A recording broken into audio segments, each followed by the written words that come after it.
Price Lord brothers and sisters. உங்கள் மீட்பெரும் இரட்சகருமாகிய இயேசு கிறிஸ்துவின் கிருபையும் இரக்கமும் உங்கள் அனைவரோடும் இருக்கட்டும். ஸோ இந்த வாரத்தில் நம்ம நற்கிரியைகளையும் நன்மைகளையும் செய்ய அழைக்கப்பட்டிருக்கிறோம் அப்படின்ற தலைப்பில் சில வசனங்களை தியானித்தோம். அது ஒரு கண்டினியூவேஷன் தான் இந்த வாரமும் கூட. அதற்குரிய அடிப்படை வசனங்களை வாசிக்கலாம். ரோமர் 2ஆம் அதிகாரம் வசனம் 7. ரோமன்ஸ் 2:7. சோர்ந்து போகாமல் நற்கிரியைகளை செய்து மகிமையையும் கனத்தையும் அழியாமையையும் தேடுகிறவர்களுக்கு நித்திய ஜீவனை அளிப்பார். ஆமேன். ஆமேன். சோர்ந்து போகாமல் நற்கிரியை செய்கிற பிள்ளைகளுக்கு கர்த்தர் நித்திய ஜீவனை அளிப்பார் என்று இந்த வசனங்கள் நமக்கு சொல்லுகிறது. அதே போல ரோமர் 2:10 வாசிச்சிடலாம். ரோமன்ஸ் 2:10. முன்பு யூதரிலும் பின்பு கிரேக்கரிலும் எவன் நன்மை செய்கிறானோ அவனுக்கு மகிமையும் கனமும் சமாதானமும் உண்டாகும். ஆமேன். ஆமென். நற்கிரிகளை செய்வதற்காக நாம் எல்லாரும் மீண்டுமாக சிருஷ்டிக்கப்பட்டிருக்கிறோம். நன்மை செய்வதற்காகவும் கர்த்தர் நம் ஒவ்வொருவரையும் முன்குறித்திருக்கிறார் என்பதை இந்த ரோமர் 2:7 ரோமர் 2:10 நமக்கு ரொம்ப தெளிவா சொல்லுகிறது.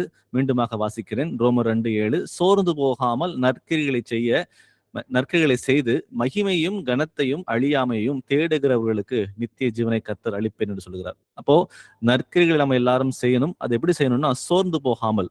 நான் ரட்சிக்கப்பட்டு ரொம்ப நாள் ஆயிடுச்சு, வசனங்கள் ரொம்ப தெரிஞ்சிருச்சு, எனக்கு கர்த்தர் வெளிப்பட போற காலகட்டம் எனக்கு தெரிஞ்சிருச்சு, நான் எவ்வளவோ நன்மையான காரியங்களை செய்து வந்துட்டே இருக்கிறேன், ஆனாலும் பெருசா எனக்கு இதுல மாற்றங்கள் வர மாதிரி தெரியல, ரிவார்ட்ஸ் எனக்கு பெருசா கிடைக்கிற மாதிரியும் தெரியல அப்படின்னு சொல்லிட்டு நம்ம தொடங்கின ஓட்டத்தை பிசாசானவன் இந்த மாதிரி எண்ணங்கள் நம்ம இருதயத்துக்குள்ள விதைச்சு நம்மை வஞ்சிப்பதற்கு அநேக வழிகளை அவன் தேடிக்கொண்டு இருக்கிறான். ஆனா அந்த மாதிரி வஞ்சனைக்குள்ள இடம் நம்ம கொடுக்காம நம்ம தொடங்கின காரியத்தை கர்த்தர் நாள் மட்டுமாக நடத்தி முடிக்கணும் அப்படின்றத கர்த்தர் நம்ம விரும்புகிற தேவனாக இருக்கிறார். அதான் சொல்ற இந்த இடத்துல நீங்கள் சோர்ந்து போகாமல் நற்கிரிகளை செய்ய வேண்டும் என்று.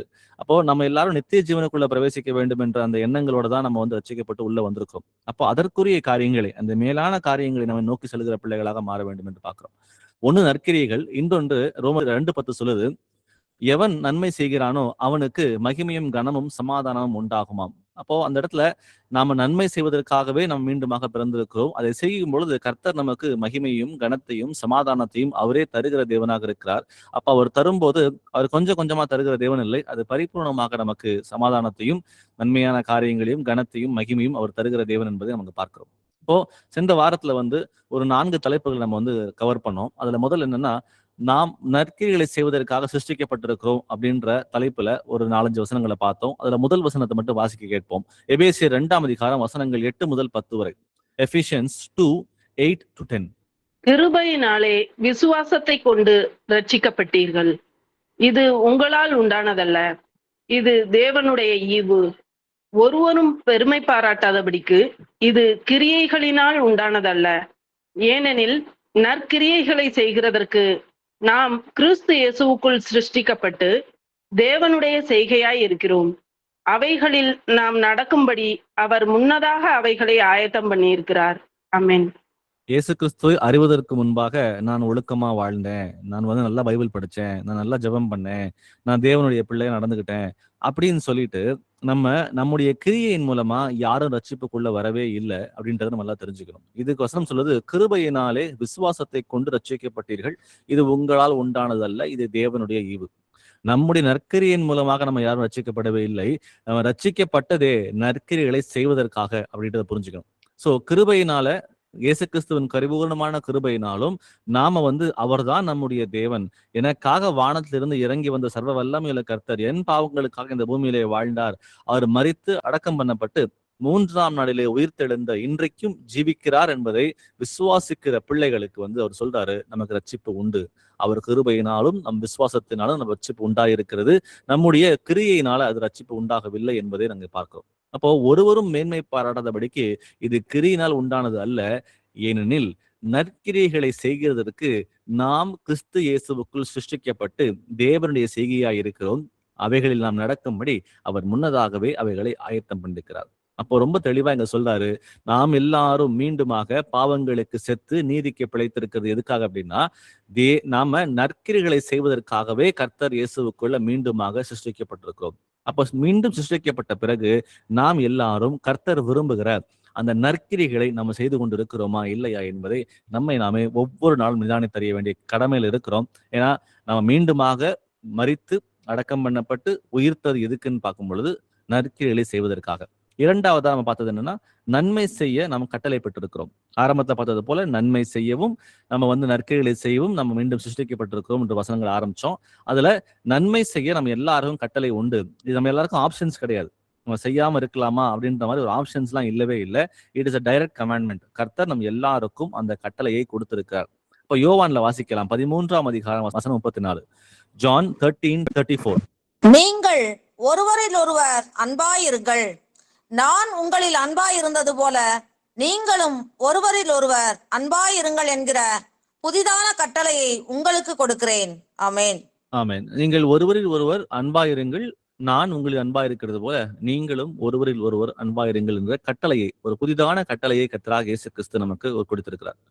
அப்போ இங்க பார்க்கும் பொழுது இது வந்து ஒரு ஆப்ஷன்ஸ் இல்லைன்னு ஆல்ரெடி டிஸ்கஸ் பண்ணது போல இது ஆப்ஷன்ஸ் கிடையாது. நம்ம எல்லாருக்கும் கர்த்தர் நேரடியாக கொடுக்கிற கட்டளைகளாக இருக்கிறது. நம்ம எப்படி நேசிக்கிறோமோ அதே போல மற்றபடி நம்ம நேசிக்க வேண்டும் என்று கர்த்தர் விரும்புகிறார். அப்போ நம்ம இயேசு கிறிஸ்து மேல் அன்பாக இருக்கிறோம், அவரை நம்ம வந்து விசுவாசிக்கிறோம் அப்படின்னா நம்ம அந்த விசுவாசத்தை வெளிப்படுத்துவது எப்படின்னா, நாம் எப்படி கர்த்தர் மீது அன்பு கூறுகிறோமோ அது போல மத்தவங்க மீதும் அன்பு கூற வேண்டும். நம்ம ஒருவர் மீது அன்பா இருக்க வேண்டும் என்று ஆண்டவர் நமக்கு விரும்புகிறார். அந்த எக்ஸாம்பிள் தான் அவர் செட் பண்ணிட்டு போயிருக்கார். அவர் நம்ம மீது அன்பு கூர்ந்தார், அது போல நாமும் மற்றவர்கள் மீது அன்பு கூற வேண்டும் என்று இது அவர் விரும்புகிறார். இதுதான் நம்ம கொடுக்கப்பட்ட ஒரு ராஜரீக பிரமாணமாக இருக்கிறது. அப்போ தேவனுடைய அன்பை பிரதிபலிக்கும் பொழுது அந்த இடத்துல நன்மையான காரியங்கள் நம்ம செய்ய பழகுகிறோம். அதை பழகும் பொழுது மற்றவங்களும் அதை பார்க்கிறார்கள். பார்க்கும் பொழுது அவர்களும் தேவ நாமத்தை மகிமைப்படுத்துவதாக மாறுகிறார்கள் என்று புரிஞ்சுக்க முடியுது.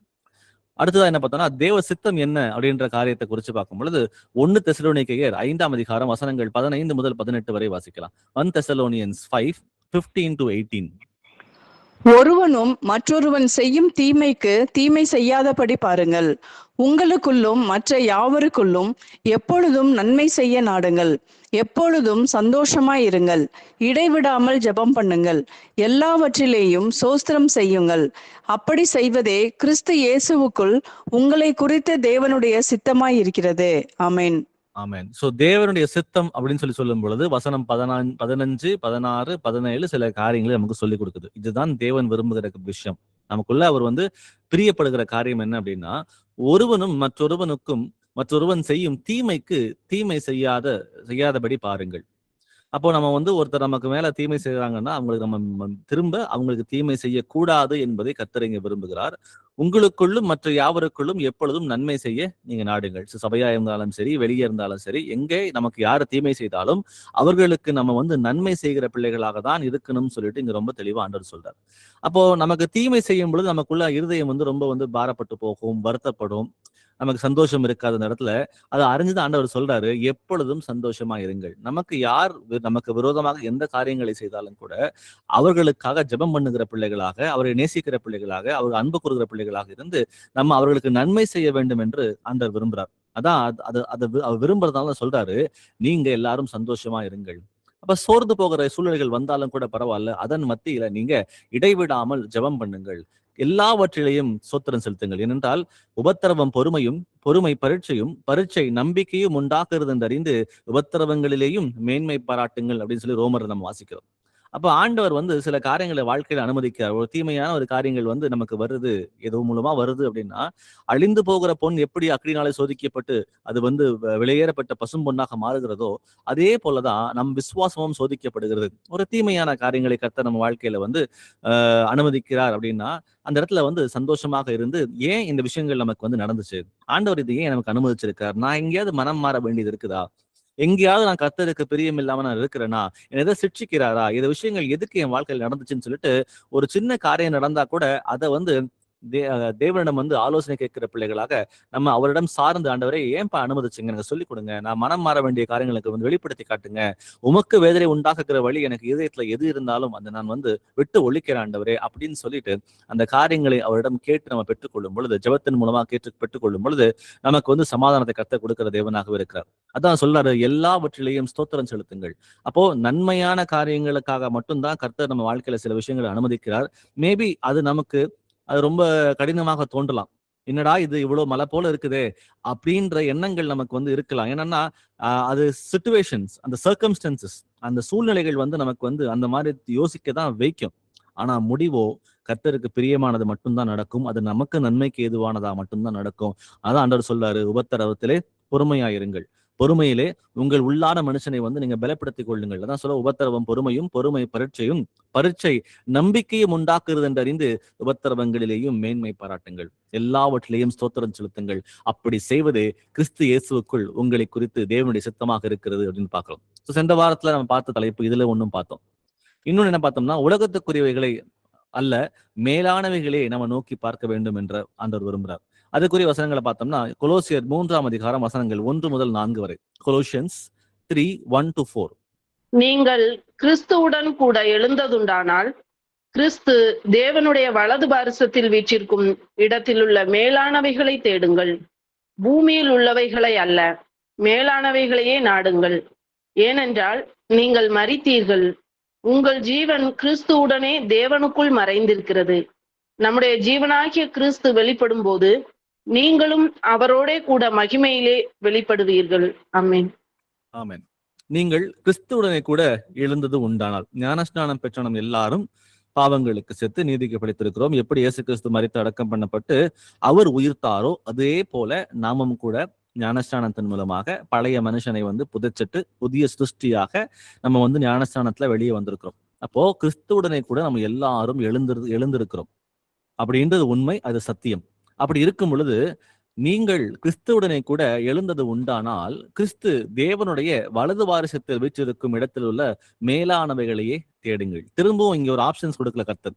நீங்க பூமிக்குரிய காரியங்களையும் தேடுங்க, மேலான காரியங்களையும் தேடுங்கன்னு சொல்லிட்டு ஒரு ஆப்ஷன்ஸ்லாம் இங்க கொடுக்கவே இல்லை. ரொம்ப டைரக்டா நீங்கள் கிறிஸ்துவுடனே கூட எழுந்தது உண்டானால் கிறிஸ்து தேவனுடைய வலது பாரிசத்தில் வீற்றிருக்கும் இடத்தில் உள்ள மேலானவைகளையே தேடுங்கள், பூமிக்குரியவைகளை அல்ல, மேலானவைகளையே நாடுங்கள். அப்போ டைரக்டா நம்ம வந்து பரலோக ராஜ்யத்துக்குரிய காரியங்கள், அந்த இட்டர்னல் லைஃப், நித்திய ஜீவனுக்குரிய காரியங்களை போய் சேர்வதற்கு என்னென்ன நமக்கு செய்யணுமோ அந்த காரியங்களை குறித்து மாத்திரம் தான் நமக்கு வந்து சிந்தனைக்குள்ள இருக்கணுமே தவிர பூமிக்குரிய காரியங்களை நம்ம ஒருபோதும் நோக்கி பார்க்க கூடாது. ஏனென்றால் நீங்கள் மரித்தீர்கள், உங்கள் ஜீவன் கிறிஸ்துவுடனே கூட தேவனுக்குள் மறைந்திருக்கிறது. நம்ம புதிய வாழ்க்கை வந்து கிறிஸ்து இயேசுவுக்குள்ள மறைந்திருக்கிறது. நம்ம வந்து இயேசு கிறிஸ்துவுக்கு அடிமைகளாக இருக்கிறோம். ஒரு காலத்துல பிசாசானவனுக்கு அடிமைகளாக இருந்தோம். அவன் இச்சைகள் நம்ம வந்து நிறைவேற்றி கொண்டிருந்தோம். அவனுக்கு என்னென்ன தோணுச்சோ, அவனுக்கு என்னென்ன இச்சைகள் இருந்துச்சோ அந்த இச்சைகளை வந்து நம்ம வந்து சரீரத்தின் மூலமாக நிறைவேற்றி கொண்டிருந்தோம். நாமும் அவனுக்கு அடிமைகளாக இருந்தோம். ஆனா இன்னைக்கு அந்த பாவங்கள் எல்லாம் கழுவப்பட்டு அந்த சத்துருவானவனை வெறுத்த பிறகு இன்றைக்கு நம்ம இயேசு கிறிஸ்துவுக்கு அடிமைகளாக இருக்கிறோம். அப்ப இயேசு கிறிஸ்துவுக்கு அடிமைகளாக இருக்கிற நாம், இயேசுவுடனே கூட மீண்டுமாக உயிர்த்தெழுந்திருக்கிற நாம், மரித்து அவருக்குள் நம்ம வந்து மரித்திருக்கிறோம். ஆனாலும் நம் ஜீவன் இயேசு கிறிஸ்துவுக்குள்ள மறைந்திருக்கிறது. அப்போ நம்முடைய ஜீவனாகிய கிறிஸ்து வெளிப்படும் பொழுது நீங்களும் அவருடைய கூட மகிமையிலே வெளிப்படுவீர்கள். அப்போ அவரோட கூட மீண்டுமாக நம்ம வெளிப்பட வேண்டும் என்றால் இந்த பூமிக்குரிய காரியங்களை அல்ல, மேலான காரியங்களை நோக்கி நம்முடைய போக்கஸ் எல்லாமே, நம்முடைய சிந்திக்கிறது எல்லாமே இந்த பூமிக்குரிய காரியங்களாக இல்லாமல் பரலோக ராஜ்யத்துக்குரிய காரியங்களாகவே இருக்க வேண்டும் என்று ஆண்டவர் விரும்புகிறார். அப்போ இன்னைக்கு என்ன பண்ண போறோம்னா, இதுக்கு மேல பார்க்க போற தலைப்பு மனப்பூர்வமாய் எதையுமே செய்ய வேண்டும். அப்ப தேவன் வந்து நம்முடைய இருதயத்தை தான் பார்க்கிறார். நம்ம இருதயம் வந்து மனுஷர்கள் பார்க்கிற விதமாக அவர்களுக்கு பிரியமாக நம்ம வந்து சில காரியங்களை செஞ்சுட்டு மறைஞ்சிடலாம்.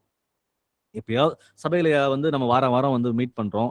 மிச்சம் 6 நாள் 7 நாள் 6 நாள் வந்து வீட்டுல தான் நம்ம இருக்கிறோம், வேலைக்கு போகிறோம். அந்த ஒரு நாள் மட்டும் சபையாரை சந்திக்கும் பொழுது நான் வந்து நீதிமான் போல காட்டி கொண்டு மனப்பூர்வமாய் வந்து நான் செய்யறது போல ஒரு வெளிவேஷமாக செய்கிற காரியங்கள் வந்து மனுஷங்க பார்த்து வேணா ஏமாந்து போலாமே தவிர, ஆனா உள்ளின் திரியங்களை ஆராகிற கர்த்தர் வந்து நம்ம எந்த இன்டென்ஷன்ல மனப்பூர்வமா ஒரு காரியத்தை செஞ்சா கூட எந்த இன்டென்ஷன்ல என் பிள்ளை செய்துன்றத தேவன் அறிந்தவராகவே இருக்கிறார். நன்மையான காரியத்தை நம்ம வந்து செய்தா கூட எந்த உள்நோக்கத்தோட செய்கிறோம், இது உண்மையாகவே கர்த்தருக்கு பிரியமாக அவருக்கு பிரியமுண்டாக செய்கிறோமா, இல்ல நமக்கு ஏதாவது ஒரு ஆதாயம் கிடைக்கும் இதுல, அதனால இது வந்து நம்ம செஞ்சிருவோம் அப்படின்னு சொல்லிட்டு செய்யறோம் பாத்தீங்களா, அது வந்து கர்த்தருக்கு பிரியமாக இருக்க போறதே இல்லை. நம்ம செய்கிற காரியங்கள் எல்லாமே கர்த்தருக்கு வந்து மனப்பூர்வமாக அது இருக்க வேண்டும் என்று விரும்புகிறார். அதற்குரிய வசனங்களை நம்ம இன்னைக்கு வாசிக்க கேட்கலாம். எபேசியர் 6ஆம் அதிகாரம் வசனம் 6. எபிஷியன்ஸ் 6:6. மனுஷருக்கு பிரியமாயிருக்க விரும்புகிறவர்களாக பார்வைக்கு ஊழியம் செய்யாமல் கிறிஸ்துவின் ஊழியக்காரராக மனப்பூர்வமாய் தேவனுடைய சித்தத்தின்படி செய்யுங்கள். ஆமென்.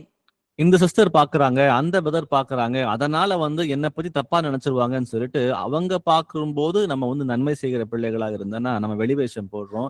மனுஷரை பிரியப்படுத்த பார்த்தா நம்ம வந்து சபிக்கப்பட்டவர்கள் என்று வசனங்கள் நமக்கு சொல்லிக் கொடுக்குது. அப்போ மனுஷருக்கு பிரியமா இருக்க விரும்புகிறவர்களை பார்வைக்கு ஊழியம் செய்யாமல் கிறிஸ்துவுக்கு ஊழியக்காரராக மனப்பூர்வமாய் தேவனுடைய சித்தத்தின்படி செய்யுங்கள். அப்ப மனுஷனுக்கு நம்ம வந்து பிரியமா நடக்க ஆரம்பிச்சோம்னா நம்ம வந்து அவங்களுக்கு தான் ஊழியக்காரர்கள். ஏன்னா அவங்க பார்க்கும்போது அவங்க வந்து அவங்க விரும்புற பிரகாரமாக அவங்களுக்கு பிடிச்ச பிரகாரமாக நம்ம செய்ய ஆரம்பிச்சோம்னா நமக்கு மனுஷனுக்கு தான் நம்ம அடிமைகளாக இருக்கிறோம். அவங்களுக்கு தான் பிரியம் உண்டாக நடக்கிறோம். அது வந்து தேவையே இல்லை. நம்ம யாருக்கு பிரியமாக நடக்க வேண்டும் என்றால் இயேசு கிறிஸ்துவுக்கு. அதான் வசனம் சொல்லுது, கிறிஸ்துவின் ஊழியக்காரராக மனப்பூர்வமாய் தேவனுடைய சித்தத்தின்படி செய்யுங்கள். அப்போ முழு இருதயத்தோடு கர்த்தருக்கு இது பிரியமா இருக்கும், நான் அவரை தான் பிரியப்படுத்துவேன். இதன் மூலமாக மனுஷர்கள் வந்து அவங்களுக்கு பிரியமா இல்லைன்னா கூட பரவாயில்ல, என்னுடைய வாழ்க்கையோட லட்சியமே எப்பொழுதுமே நான் கர்த்தருக்கு பிரீத்தி உண்டாக அவருக்கு பிரியமானதாக மாத்திரம்தான் நடந்துக்குவேன். அவரு வந்து எதை செய்தாலும் அவருக்கு நான் மனப்பூர்வமா இந்த காரியங்களை செய்வேன்னு சொல்லிட்டு வெளிப்புறமாக எதையும் செய்யாமல் எல்லாம் முழு இருதயத்தோடு ஆழத்திலிருந்து கர்த்தருக்கு பிரியமான பிள்ளைகளாக இருக்கணும்னு சொல்லி அவர் விரும்புறார். அடுத்ததா வாசிக்கலாம் கொலோசியர் 3ஆம் அதிகாரம் வசனங்கள் 23 முதல் 24 வரை. கொலோசியன்ஸ் 3:23-24. நீங்கள் கர்த்தராகிய கிறிஸ்துவை சேவிக்கிறதினாலே சுதந்திரமாகிய பலனை கர்த்தராலே பெறுவீர்கள் என்று அறிந்து எதை செய்தாலும் அதை மனுஷருக்கென்று செய்யாமல் கர்த்தருக்கென்றே மனப்பூர்வமாய் செய்யுங்கள். ஆமேன். ஆமேன். நம்ம கிட்ட இருக்கிற சொல்லுவாங்கல்ல, டூ யுவர் பெஸ்ட் அப்படின்னு சொல்லுவாங்கல்ல. அப்ப நம்ம கிட்ட இருக்கிற எல்லாவற்றையும் கொண்டு மனப்பூர்வமாக நம்ம வந்து கர்த்தருக்கு நம்ம வந்து ஊழியம் செய்ய வேண்டும், சந்தோஷமாக அவருக்கு செய்ய வேண்டும். நம்ம கிட்ட இருக்கிற சிறப்பானது எதுவா இருந்தாலும் அது கர்த்தருக்கே போய் சேர வேண்டும். அப்ப அந்த அவருக்கு தான் அதை கொடுக்கணும்னு சொல்லி விரும்புகிறார். நீங்கள் கர்த்தராகிய இயேசு கிறிஸ்துவை சேவிக்கிறதுனாலே சுதந்திரமாகிய பலனை கர்த்தராலே பெறுவீர்கள் என்று. அவ மனுஷருக்கு வந்து நம்ம நன்மை செய்து அவங்க மூலமா நமக்கு ஏதாவது ஆதாயம் கிடைக்குமா அப்படின்ற மாதிரி அதை நோக்கி இருக்கிற பிள்ளைகளாக இல்லாமல் நம்ம சேவிக்கிறது கர்த்தரை, நம்ம மனுஷர்களை சேவிக்கல. அப்போ அந்த கர்த்தரை சேவிப்பதனால மனப்பூர்வமாய் ஒரு காரியத்தை செய்யும் பொழுது அவரே நமக்கு வந்து பலனை தருவார் என்று இந்த வார்த்தைகள் நமக்கு சொல்லுது. மீண்டும் வாசிக்கிறேன்.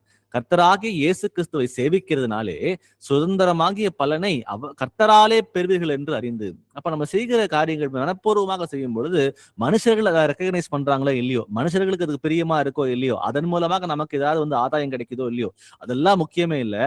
மனப்பூர்வமாக நன்மை செய்யும் பொழுதோ, மனப்பூர்வமாக நற்கிரிகளை செய்யும் பொழுதோ அதற்குரிய பலனை கர்த்தராக இயேசு கிறிஸ்துவின் மூலமாக நம்ம பெறுகிறோம் என்று பார்க்கிறோம். அதான் அவர் சொல்ல 24ஆம் வசனம் சொல்லுகிறது, எதை செய்தாலும் அதை மனுஷருக்கென்று செய்யாமல் கர்த்தருக்கென்றே மனப்பூர்வமாய் நம்ம செய்ய வேண்டும்.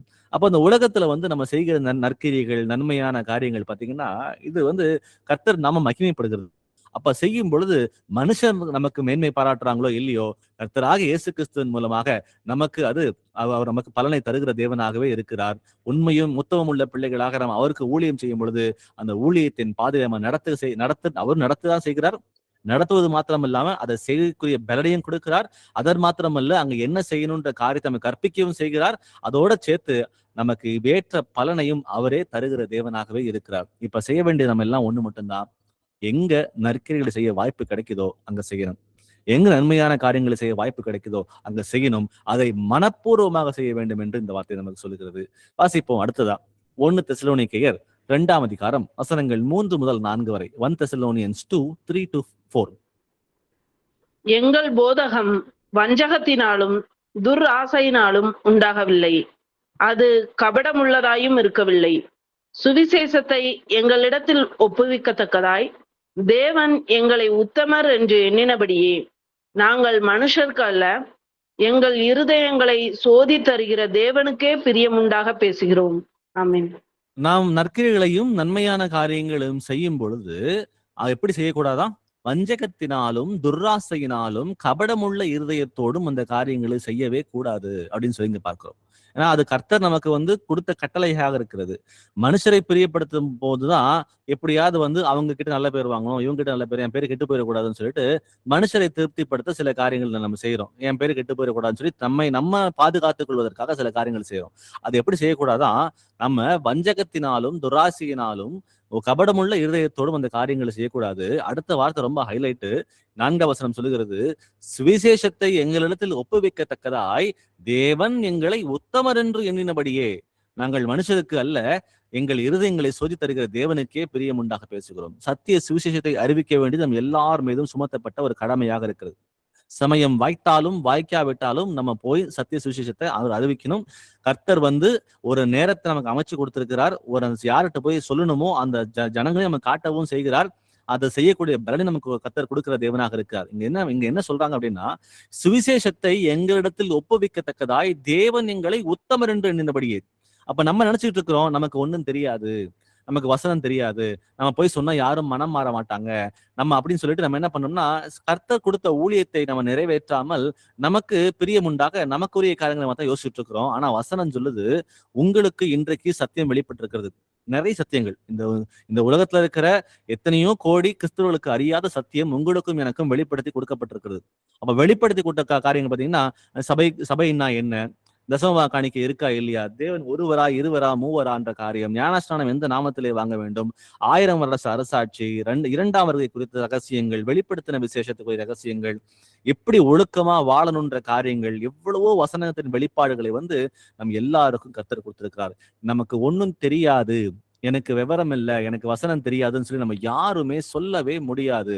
ஏனென்றால் மற்ற எல்லா கிறிஸ்தவர்களை பார்க்கிலும் நமக்கு கர்த்தர் நிறைய விஷயங்களை வெளிப்படுத்தி கொடுத்திருக்கார். அப்போ ஒரு வெளிப்படுத்தி கொடுத்த பிறகு அந்த சத்திய சுவிசேஷத்தை நம்ம போய் வெளியே சொல்ல வேண்டிய கடமை நம்ம எல்லாருக்குமே இருக்குது. அதான் இந்த வசனம் பாத்தீங்கன்னா, கர்த்தர் எங்களை உத்தமர் என்று எண்ணினபடியே. நம்ம நினைச்சிட்டு இருக்கிறோம் நமக்கு உத்தமம் கிடையாது, நம்ம சொன்னா யாரும் கேட்க மாட்டாங்க, நானே ஒரு பெரிய பாவி, நான் சொன்னா யார் மனம் மாறி வருவாங்கன்னு சொல்லிட்டு நம்மை நாமே குற்றப்படுத்தி கொண்டு நம்ம செய்கிற காரியங்கள் நம்ம மேல் நம்பிக்கையே இல்லாம பிசாசானுக்கு இடம் கொடுத்து நம்ம வஞ்சிக்கப்பட்டு கொண்டிருக்கிறோம். இந்த இடத்துல அதெல்லாம் ரொம்ப தவறான ஒரு விஷயம். ரொம்ப கிளியரா புரிஞ்சுக்க வேண்டியது என்னன்னா, உங்களை கர்த்தர் உத்தமர் என்று எண்ணியிருக்கிறார். எதுக்காக? அவருடைய சத்திய சுவிசேஷத்தை வெளியே போய் அறிவிப்பதற்காக. தேவனே உங்களை உத்தமர் என்று எண்ணின பிறகு நம்ம ஏன் எனக்கு உத்தமன் கிடையாது, நான் பாவி அப்படி நம்ம ஏன் யோசிக்கணும்? இதெல்லாம் பிசாசு கொடுக்கிற ஒரு தவறான எண்ணங்கள். கர்த்தராகிய இயேசு கிறிஸ்துவே உத்தமன் என்று எண்ணின பிறகுதான் சத்தியத்தை போய் வெளியே அறிவிக்கிறதுக்கு உங்களுக்கும் எனக்கும் வாய்ப்பை கொடுத்திருக்கிறார். ஆகையால் நாம் ஒருவரும் மனுஷரை பிரியப்படுத்துகிற பிள்ளைகளாக இல்லாமல், நாங்கள் மனுஷருக்கு அல்ல, எங்கள் இருதயங்களை சோதித்தருகிற தேவனுக்கே பிரியம் உண்டாக நம்ம செய்ய வேண்டும் என்று பார்க்கிறோம். சத்தியத்தை நம்ம அறிவிக்க வேண்டும். அப்போ நம்முடைய மோட்டிவ்ஸ், நம்ம எதற்காக இதை செய்கிறோம் அப்படின்றத நம்ம நிதானிச்சு பாருங்க. நம்ம சத்தியத்தை அறிவிக்கணும்னு சொல்லி நம்ம விரும்புகிறோம், ஆண்டவர் விரும்புகிறார். அப்போ அவர் உத்தமன் என்று என்ன இருக்கிறார் அப்படின்னு பார்க்கும்பொழுது நம்ம எதுக்காக செய்யறோம்னு சொல்லிட்டு சுய இச்சைக்காக நம்ம செய்யாமல், வஞ்சகத்தினாலும் துராசையினாலும் கபடமுள்ள இருதயத்திலும் இந்த காரியங்களை செய்யாம கர்த்தருக்கு என்று பிரியமாக செய்ய வேண்டும் என்று நம்ம பார்க்கிறோம். அடுத்து என்ன பார்க்க போறோம்னா, கிரி இல்லாத விசுவாசம் செத்ததா இருக்கிறது அப்படின்ற காரியங்களை குறிச்சு நம்ம வசனங்களை வாசிக்கலாம். யாக்கோபு 2ஆம் அதிகாரம் வசனங்கள் 14 முதல் 17 வரை. ஜேம்ஸ் 2:14-17. என் சகோதரரே, ஒருவன் தனக்கு விசுவாசம் உண்டென்று சொல்லியும் கிரியைகள் இல்லாதவனானால் அவனுக்கு பிரயோஜனம் என்ன? அந்த விசுவாசம் அவனை ரட்சிக்குமா? ஒரு சகோதரனாவது சகோதரியாவது வஸ்திரம் இல்லாமலும் அனுதின ஆகாரம் இல்லாமலும் இருக்கும்போது உங்களில் ஒருவன் அவர்களை நோக்கி, நீங்கள் சமாதானத்தோட போங்கள், குளிர் காய்ந்து பசியாருங்கள் என்று சொல்லியும் சரீரத்துக்கு வேண்டியவைகளை அவர்களுக்கு கொடாவிட்டால் பிரயோஜனம் என்ன?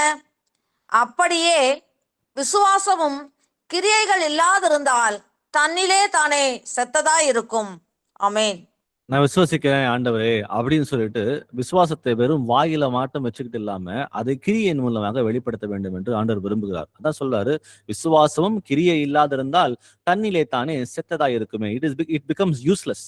விசுவாசம் இருந்தா மட்டும் இருக்குன்னு சொல்லி வாயில் வச்சுக்கிட்டு மட்டும் அதற்குரிய கிரியைகளை, நற்கிரியைகளையும் நன்மையான காரியங்களையும் நம்ம செய்யாம இருந்தோம் அப்படின்னா அது தன்னிலே தானே செத்ததா இருக்கும் என்று வசனம் சொல்கிறது. என் சகோதரரே, ஒருவன் தனக்கு விசுவாசம் உண்டென்று சொல்லியும் கிரியை இல்லாதவனானால் அவனுக்கு பிரயோஜனம் என்ன? அந்த விசுவாசம் அவனை ரட்சிக்குமோ அப்படின்னு சொல்லி ஆண்டவர் கேட்கிறார். அப்போ வஸ்திரம் இல்லாதவனுக்கு வஸ்திரம் கொடுக்கணும், ஆகாரம் இல்லாதவனுக்கு ஆகாரம் கொடுக்கணும். அப்போ இந்த மாதிரி காரியங்களை கர்த்தர் நமக்கு செய்ய சொல்லி அவர் சொல்லும் பொழுது அந்த காரியங்களுக்கு கீழ்ப்படிந்திருந்து நம்ம செய்ய வேண்டும். அப்போ நம்ம வெளிப்படுத்தி காட்டணும், எனக்கு விசுவாசம் இருக்கு, நான் ஜீவனுள்ள தேவனை விசுவாசிக்கிறேன்னு சொல்லிட்டு வாயில சொல்ற பிள்ளைகளாக இல்லாமல் அதை நடக்கை மூலமா நம்ம காட்ட வேண்டும் என்று பார்க்கிறோம். அப்போ வசனம் 16 சொல்லுகிறது, நீங்கள் சமாதானத்தோட போங்கள், குளிர்காய்ந்து பசியாருங்கள் என்று சொல்லியும் சரீரத்துக்கு வேண்டியவைகளை அவர்களுக்கு கொடாவிட்டால் பிரயோஜனம் என்ன அப்படின்னு சொல்லி பார்க்கிறோம். அப்போ நிறைய பேர் இடத்துல ஆண்டவர் வாய்ப்பு கொடுக்கும் பொழுது, ஏன்னா அந்த வாய்ப்பையும் அவர் தான் அமைச்சு கொடுக்கிறார், அந்த செய்கையும் அந்த விருப்பத்தையும் செய்கையும் இதயத்திலே உண்டாக்குற தேவனாக இருக்கான்னு வசனங்கள் சொல்லுகிறது. அப்போ ஒருத்தருக்கு நன்மை செய்கிற அந்த விருப்பத்தையும் அவர் தான் கொடுக்கிறாரா, அதை செய்யக்கூடிய பலனையும் அவரே கொடுக்கிறாருன்னு சொல்லி வசனங்கள் சொல்லுகிறது. அப்போ மீண்டும் நம்ம என்ன செய்யணும், அந்த இடத்துல போய் நிக்கணும். நின்று கர்த்தர் நம்ம இருதயத்துல ஏவுகிற காரியங்களை உணர்ந்து நம்ம நன்மை செய்ய வேண்டும். அந்த நன்மை செய்கிறதற்கு அவரே நமக்கு பலனையும் கொடுக்கிறவராக இருக்கிறார். அப்போ அந்த கிரியைகளை வந்து வெளிப்படுத்த நம்மால முடியும். அப்போ அது செத்த விசுவாசமாக இல்லாமல் அது உயிருள்ள விசுவாசமாக அது இருக்கிறது. நம்மை வந்து நமக்காக ஜீவனை கொடுத்த தேவனுக்காக நம்ம செய்கிற காரியங்கள் வந்து இதன் மூலமாக அது வெளிப்படுகிறது. வாசிப்போம் யாக்கோபு 2ஆம் அதிகாரம் வசனங்கள் 19 முதல் 20 வரை. ஜேம்ஸ் 2:19-20. தேவன் ஒருவர் உண்டென்று விசுவாசிக்கிறாய், அப்படி செய்கிறது நல்லதுதான். பிசாசுகளும் விசுவாசித்து நடுங்குகின்றன. வீணான மனுஷனே, கிரியை இல்லாத விசுவாசம் செத்தது என்று நீ அறிய வேண்டுமோ? ஆமென். ஆமென். சோ யாக்கோபு 2:14-17, யாக்கோபு 2:19-20 கண்டினியூஸா ஒரே விஷயத்தை தான் நம்ம சொல்லிக் கொடுக்குது. கிரியை இல்லாத விசுவாசம் செத்ததா இருக்கிறது. இங்க பாத்தீங்கன்னா, தேவன் ஒருவர் உண்டென்று விசுவாசிக்கிறாய், அப்படி செய்கிறது நல்லதுதான். பிசாசுகளும் விசுவாசித்து நடுங்குகின்றன. அப்போ எனக்கு உண்மையான சத்தியம் தெரியும் அப்படின்னு சொல்லிட்டு சொல்றது மட்டும் முக்கியம் இல்ல. தேவன் ஒருவரே கூறிய காரியங்கள், ஞானஸ்நானத்துக்குரிய காரியங்கள், ஆவியின் கனியின்குரிய காரியங்கள், வேற எதுவா இருந்தாலும் சரி, நமக்கு வெளிப்பட்ட எந்த சத்தியமா இருந்தாலும் சரி, அந்த டாக்டர்ஸோ எப்படி வாழணுன்ற அந்த பரிசுத்தமுள்ள வாழ்க்கையை வாழ்வதற்கு நமக்கு அறிந்த காரியங்களோ எல்லாம் தெரிந்தா மட்டும் பத்தாது.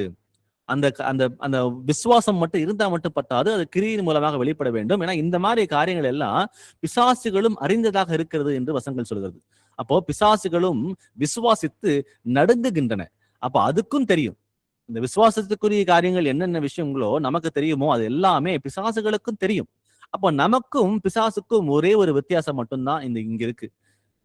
பிசாசானவன் கீழ்ப்படிய மாட்டான், நம்ம கீழ்ப்படியணும். நம்ம கீழ்ப்படியலன்னா நமக்கும் பிசாசானவனுக்கும் எந்த ஒரு வித்தியாசமுமே இல்லை என்பதை இந்த வார்த்தைகள் நமக்கு சொல்லிக் கொடுக்குது. இப்போ மீண்டும் சொல்றேன் 19 வசனத்தை. தேவன் ஒருவர் உண்டென்று விசுவாசிக்கிறாய், அப்படி செய்கிறது நல்லதுதான். பிசாசுகளும் விசுவாசித்து நடுங்குகின்றன. அப்ப உண்மையான விசுவாசம் எனக்கு இருக்கிறது அப்படின்னா அது நற்கிரிகள் மூலமாக, நன்மையான காரியங்கள் மூலமாக அது வெளிப்பட வேண்டும். ஏன்னா பிசாசான அதை வெளிப்படுத்தி காட்ட மாட்டான். ஏன்னா திருடன் திருடவும் கொல்லவும் அழிக்கவும் என்று வேறு ஒன்றுக்கும் வரான். அவன் கீழ்ப்படிய மாட்டான். ஆனா அவனுக்கும் நமக்கும் ஒரு வித்தியாசம் இருக்கிறது. நாம எல்லா காரியங்களும் அறிந்த பிறகு நம்ம கீழ்ப்படிய வேண்டும். வசனம் 20 சொல்லுகிறது, வீணான மனுஷனே, கிரியை இல்லாத விசுவாசம் செத்ததா இருக்கிறது என்று நீ அறிய வேண்டுமோ? வாசிக்கலாம் யாக்கோபுல அதே 2ஆம் அதிகாரத்துல 24 முதல் 26 வரை. ஜேம்ஸ் 2:24-26. ஆதலால் மனுஷன் விசுவாசத்தினாலே மாத்திரமல்ல, கிரியைகளினாலேயும் நீதிமானாக்கப்படுகிறான் என்று நீங்கள் காண்கிறீர்களே. அந்தபடி ராகாப் எனும் வேசியும் தூதர்களை ஏற்றுக்கொண்டு வேறு வழியாய் அனுப்பிவிட்ட போது கிரியைகளினாலே அல்லவோ நீதி உள்ளவளாக்கப்பட்டாள். அப்படியே ஆவியில்லாத சரீரம் செத்ததாய் இருக்கிறது போல கிரியைகள் இல்லாத விசுவாசமும் செத்ததாய் இருக்கிறது. ஆமென். அப்ப உண்மையான விசுவாசம் வந்து அது கனி கொடுக்கிற விசுவாசமாக இருக்கிறது. சோ மனுஷன் விசுவாசத்தினாலே மாத்திரமல்ல, கிரியையினாலேயும் நீதிமானாக்கப்படுகிறார் என்று காண்கிறீர்களே. அப்போ விசுவாசம் இருந்தா அது கிரியின் மூலமாக வெளிப்பட வேண்டும். இது கர்த்தருக்கு பிரியமானதாக இருக்கிறது. அந்தபடி ராகாவும் கூட அந்த தூதர்களை ஏற்றுக்கொண்டு வேறு வழியை அனுப்பிவிட்ட பொழுது கிரியினாலே அல்லவா நீதிமானாக்கப்பட்டால். அப்போ அவளுக்கு சத்தியம் வெளிப்பட்டுச்சு. சத்தியம் வெளிப்பட்டதுக்கு அப்புறம் வந்து அவர்களை அந்த சத்தியத்தை வந்து விசுவாசித்து அது கிரியின் மூலமாக அவர்களை தப்பிக்க வைத்து அது வந்து வெளிப்படுத்தி காட்டுகிறாள். சோ அது போல ஆவி இல்லாத சரீரம் எப்படி செத்ததா இருக்கிறதோ கிரி இல்லாத விசுவாசம் செத்ததா இருக்கிறது. அப்ப சத்தியம் வெளிப்பட்ட பிறகு விசுவாசத்தின் மூலமாக நம்ம கீழ்ப்படுதல் மூலமாக அதை வெளிப்படுத்தி காட்ட வேண்டும். அப்ப கீழ்ப்படியணும். நமக்கு வந்து இருக்குது, கர்த்தர் வெளிப்படுத்தி காட்டியிருக்கிறார், விசுவாசம் நமக்கு இருக்குது, இதெல்லாம் சத்தியம் அப்படின்னு வெளிப்பட்ட பிறகு நன்மையான காரியங்கள் இதெல்லாம் செய்யணும் அப்படின்னு சொல்லி ஆண்டவர் சொன்ன பிறகு அது கிரியின் மூலமாக நம்ம வெளிப்படுத்தி காட்ட வேண்டும். அது டைரக்ட்லி ரிலேட்டட் டு ஒபீடியன்ஸ். அப்ப கீழ்ப்படிதல் மூலமாக மட்டும்தான் நம்ம வந்து இந்த நம்ம கிரியைகளை வெளிப்படுத்தி காட்ட முடியும் அப்படின்றத பாக்குறோம். வாசிக்கலாம் அடுத்ததா மத்தேயு 7ஆம் அதிகாரம் வசனம் 21 முதல் 23 வரை. Matthew 7:21-23. பரலோகத்தில் இருக்கிற என் பிதாவின் சித்தத்தின்படி செய்கிறவனே பரலோக ராஜ்யத்தில் பிரவேசிப்பானே அல்லாமல் என்னை நோக்கி கர்த்தாவே கர்த்தாவே என்று சொல்லுகிறவன் அதில் பிரவேசிப்பதில்லை. அந்நாளில் அநேகர் என்னை நோக்கி கர்த்தாவே கர்த்தாவே, உமது நாமத்தினாலே தீர்க்க தரிசனம் உரைத்தோம் அல்லவா, உமது நாமத்தினாலே பிசாசுகளை துரத்தினோம் அல்லவா, உமது நாமத்தினாலே அநேக அற்புதங்களை செய்தோம் அல்லவா என்பார்கள். அப்பொழுது நான் ஒரு காலம் உங்களை அறியவில்லை, அக்கிரம செய்கைக்காரரே என்னை விட்டு அகன்று போங்கள் என்று அவர்களுக்கு சொல்லுவேன். ஆமேன். இயேசுவின் நாமத்தை பயன்படுத்துகிற எல்லாரும் கர்த்தருக்கு பிரியமானவர்கள் அல்ல. அப்ப அதுதான் வார்த்தைகள் சொல்லி கொடுக்குது நமக்கு. யாரெல்லாம் எல்லாருமே பயன்படுத்தலாம், ஆனா யாருக்கு இயேசுவுக்கு கீழ்ப்படுகிறார்களோ, யார் இயேசுவுக்கு பிரியமான பிள்ளைகளாக இருந்து அவரை அன்பு செய்கிறார்களோ அவர்கள்தான் இந்த இடத்துல ரட்சிக்கப்படுவார்கள் என்று பார்க்கிறோம். வசனத்தை வாசிக்கிறேன். 21. பரலோகத்தில் இருக்கிற என் பிதாவின் சித்தத்தின்படி செய்கிறவனே பரலோக ராஜ்யத்தில் பிரவேசிப்பானே அல்லாமல் என்னை நோக்கி கர்த்தாவே கர்த்தாவே என்று சொல்லுகிறவன் பிரவேசிப்பது அல்ல. அப்ப கர்த்தாவே கர்த்தாவே யார் கூப்பிடுவா? கிறிஸ்தவங்க தான். அப்ப கிறிஸ்தவர்கள், ஊழியக்காரர்கள் எல்லாரும் கர்த்தாவே கர்த்தாவேன்னு கூப்பிடுகிறார்கள். ஆனாலும் கூட அவருடைய சித்தத்தின்படி செய்கிறவனே அவன்தான் ராஜ்யத்துக்குள்ள பிரவேசிப்பான்றத ரொம்ப தெளிவா இங்க வார்த்தைகள் நம்ம சொல்லுது. அப்ப அப்பேற்பட்ட ஜனங்கள் என் நாமத்தினாலே தீர்க்கதரிசனம் உரைத்தோம் அல்லவா, உமது நாமத்தினாலே பிசாசுகளை துரைத்தனோம் அல்லவா, உமது நாமத்தினாலே அற்புதங்களை செய்தோம் அல்லவா என்பார்கள். அப்போ இருக்கிற வரங்கள்லயே மிகப்பெரிய வரம் அப்படின்னு பார்க்கும் பொழுது தீர்க்கதரிசன வரம். அந்த வரங்களை உடைய பிள்ளைகளை பார்த்து ஆண்டவர் சொல்லுகிறார், அக்கிரம செய்கைக்காரரே என்னை விட்டு அகன்று போங்கள். அப்ப தீர்க்கதரிசனம் உரைக்கிறார்கள், இயேசுவின் நாமத்திலே பிசாசுகளை துரத்துறார்கள், இயேசுவின் நாமத்திலே அநேக அற்புதங்களை செய்கிறார்கள். அதை செய்த பிறகும் கூட கர்த்தர் அவர்களை பார்த்து சொல்லுகிறார், அக்கிரம செய்கைக்காரரே என்னை விட்டு அகன்று போங்கள், நான் உங்களை ஒரு காலம் அறியவில்லை அப்படின்னு சொல்லிட்டு. அப்போ இதெல்லாம் தெரிந்தும் கூட தீர்க்க தரிசனம் உரைத்தாலும் கூட, பிசாசுகளை துரத்தினாலும் கூட, அற்புதங்களை செய்தாலும் கூட, இந்த ஆவியின் வரங்களை எல்லா வரங்களும் இருந்தாலும் கூட கீழ்ப்படியல அப்படின்னா, ஆவியின் கனியை வெளிப்படுத்தல, கர்த்தர் விரும்புகிற பிரகாரமாக நன்மையான காரியங்களையும் நற்கைகளையும் செய்யாம இருந்தோம்னா கர்த்தர் சொல்லுகிறார், அக்கிரம செய்கைக்காரரே நான் உங்களை ஒரு காலம் அறியவில்லை, என்னை விட்டு அகன்று போங்கள் என்று சொல்லுகிறார். அப்போ நமக்கு சத்தியம் வெளிப்பட்ட பிறகு முழுமையாக நாம் நம்மையே கர்த்தருக்கு அர்ப்பணிக்க வேண்டும். Surrendered life. முழுமையாக நம்மை நாமே அவரிடம் ஒப்பு கொடுக்க வேண்டும். அவர் என்ன செய்ய நம் மூலமாக சித்தமாக இருக்கிறாரோ அந்த காரியத்தை சோர்ந்து போகாமல், அசதியாயிராமல், மனப்பூர்வமாய் அந்த காரியங்களை செய்யறதுக்கு நம்ம ஒவ்வொருவருக்கும் அழைப்பு இருக்கு. சத்தியம் வெளிப்படலாம் பரவாயில்ல, சத்தியம் வெளிப்பட்டிருக்கு. நம்ம எல்லாருக்கும் ஒரு உக்கிரானக்காரனுடைய வேலை கொடுக்கப்பட்டிருக்கு. நம்ம எல்லாருக்குமே பொறுப்பு இருக்கு. இது நம்முடைய நம் தேவனாய் கர்த்தருடைய ராஜ்யம். அந்த ராஜ்யத்தை கட்டி எழுப்பக்கூடிய அந்த வேலை நம்ம எல்லாருக்குமே இருக்கு. ஒவ்வொரு அவையும் சேர்ந்து அங்கே ஊழியம் செய்ய வேண்டும். அப்படி செய்யும் பொழுது ஆட்டோமேட்டிக்கா சரீர வளர்ச்சி உண்டாகும் என்று வசனங்கள் சொல்லுகிறது. அப்ப கொடுக்கப்பட்ட பொறுப்புல யாரும் தட்டி கழிக்காம நம்ம இதை செய்யும் பொழுது, கர்த்தராகிய இயேசு கிறிஸ்து வெளிப்படும் பொழுது கைகளை விருத்தி கொண்டு என் மகனே வா, என் மகளே வா என்று அவர் அழைக்க அவர் சித்தம் உள்ளவராக இருக்கிறார். அவர் ரெடியா இருக்கிறார். அதுக்கு தடை செய்யாமல் நம்ம விசுவாசத்தை கிரியின் மூலமாக வெளிப்படுத்துகிற பிள்ளைகளாக மாற வேண்டும். வாசிப்போம். அடுத்ததா 2 பேதுரு 1ஆம் அதிகாரம் வசனம் 5 முதல் 10 வரை. 2 Peter 1:5-10. இப்படி இருக்க நீங்கள் அதிக ஜாக்கிரதை உள்ளவர்களாய் உங்கள் விசுவாசத்தோட தைரியத்தையும், தைரியத்தோட ஞானத்தையும், ஞானத்தோட இச்சை அடக்கத்தையும், இச்சை அடக்கத்தோட பொறுமையையும், பொறுமையோட தேவ பக்தியையும், தேவ பக்தியோட சகோதர சிநேகத்தையும், சகோதர சிநேகத்தோட அன்பையும் கூட்டி வழங்குங்கள். இவைகள் உங்களுக்கு உண்டாயிருந்து பெருகினால் உங்களை நம்முடைய கர்த்தராகிய இயேசு கிறிஸ்துவை அறிகிற அறிவிலே வீணரும் கனியற்றவர்களுமாய் இருக்க ஒட்டாது. இவைகள் இல்லாதவன் எவனோ அவன் முன் செய்த பாவங்களற தான் சுத்திகரிக்கப்பட்டதை மறந்து கண் சொருகி போன குருடனாய் இருக்கிறான். ஆகையால் சகோதரரே, உங்கள் அழைப்பையும் தெரிந்து கொள்ளுதலையும் உறுதியாக்கும்படி ஜாக்கிரதையாயிருங்கள். இவைகளை செய்தால் நீங்கள் ஒரு காலம் இடறி விழுவதில்லை. ஆமேன். ஆமேன். இந்த 5 வசனத்துல 2 முறை பேதுரு ஜாக்கிரதையாயிருன்னு சொல்லி சொல்றாரு. முதல்ல ஆரம்பிக்கும் போதே சொல்றாரு, இப்படி இருக்க நீங்கள் அதிக ஜாக்கிரதை உள்ளவர்களாய் உங்கள் விசுவாசத்தோடு தைரியத்தையும், தைரியத்தோடு ஞானத்தையும், ஞானத்தோடு இச்சை அடக்கத்தையும், இச்சை அடக்கத்தோடு பொறுமையும், பொறுமையோடு தேவபக்தியும், தேவபக்தியோடு சகோதர சிநேகத்தையும், சகோதர சிநேகத்தோடு அன்பையும் கூட்டி வழங்குங்கள். அப்ப இந்த இடத்துல நம்ம ஜாக்கிரதை உள்ள பிள்ளைகளாக இருக்கிறோம். நமக்கு விசுவாசம் வேணும். இங்க தைரியம் அப்படின்னு போட்டுக்கிறது நீங்க இங்கிலீஷ் எடுத்து படிச்சு பாத்தீங்கன்னா அதோடைய பொருள் கேரக்டர். நம்முடைய கேரக்டர் கர்த்தர் விரும்புகிற பிரகாரமாக ஒரு புது சிருஷ்டியாக நம்ம மாற வேண்டும் என்று ஆண்டவர் விரும்புகிறார். ஏன்னா நம்ம எல்லாருமே தேவனுடைய சாயலாக சிருஷ்டிக்கப்பட்டிருக்கிறோம். அப்ப அவருடைய கேரக்டர் என்னவோ அதன் மூலமா அப்படிதான் நம்ம வாழ வேண்டும் என்று மீண்டும் நம்ம சிருஷ்டிக்கப்பட்டிருக்கிறோம். அப்ப விசுவாசம் வேணும். அப்ப நம்முடைய உள்ளான மனுஷனுடைய கேரக்டர் மாறணும். அப்போ ஞானத்தோடும் இச்சை அடக்கத்தோடும் பொறுமையோடும் தேவ பக்தியோடும் சகோதர சிநேகத்தோடும் அன்பையும் கூட்டி நம்ம வழங்க வேண்டும். இது எல்லாம் நமக்கு வந்து இயேசு கிறிஸ்துவை இரட்சகராக ஏற்றுக்கொண்ட பிறகு, ஞானஸ்நானத்துக்கு பிறகு இந்த கனிகளை வந்து நம்ம வெளிப்படுத்த வேண்டிய நம்முடைய கடமையாக இருக்கிறது. அது இருந்தா மட்டும் பத்தாது. அதை சொல்றாரு இந்த இடத்துல, அன்பையும் கூட்டி வழங்குங்கள் அப்படின்னு சொல்லிட்டு. அப்ப இருக்கிறது மட்டும் முக்கியம் இல்ல, இது இருக்கும் நம்ம எல்லாருக்குமே. இது ஸ்டாண்டர்ட் பை டிஃபால்ட். நம்ம எல்லாருக்குமே இந்த சுபாவ குணங்கள் நமக்கு இருக்க வேண்டும். அது இருப்பது மாத்திரமல்ல, இதை கூட்டி வழங்குங்கள் அப்படின்னு சொல்றாரு. அதுக்கப்புறம் சொல்றாரு, இவைகள் உங்களுக்கு உண்டாயிருந்து பெருகினால் உங்களை நம்முடைய கர்த்தராகிய இயேசு கிறிஸ்துவை அறிகிற அறிவிலே வீணரும் கனியற்றுமா இருக்க ஒட்டாது. சோ இவைகளை கூட்டி வழங்க வேண்டும். இவைகள் நமக்கு உண்டாயிருக்க வேண்டும். உண்டாயிருக்கிறது மாத்திரமல்ல, அதில் நம்ம பெருக வேண்டும் என்று இங்கு எழுதப்பட்டிருக்கிறது. அப்போ அதுல பெருகும் பொழுது உங்களை நம்முடைய கர்த்தராகிய இயேசு கிறிஸ்துவை அறிகிற அறிவிலே வீணரும் கனியற்றவர்களுமா இருக்க ஒட்டாது.